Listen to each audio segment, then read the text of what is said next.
عن ابي هريره رضي الله عنه قال سئل النبي صلى الله عليه وسلم ما اکثر ما يدخل الجنة. ابو ہریرہ رضی اللہ عنہ سے روایت ہے، انہوں نے فرمایا نبی صلی اللہ علیہ وسلم سے سوال کیا گیا کون سا عمل سب سے زیادہ لوگوں کو جنت میں داخل کرے گا؟ قال التقوی وحسن الخلق. آپ صلی اللہ علیہ وسلم نے فرمایا تقوی اور خوش اخلاقی. وسئل ما اکثر ما يدخل النار.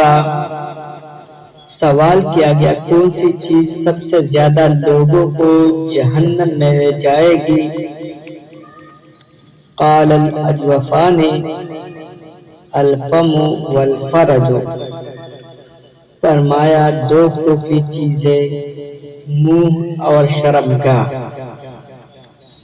سنن ابن ماجہ کی یہ حدیث ہے 4246 نمبر.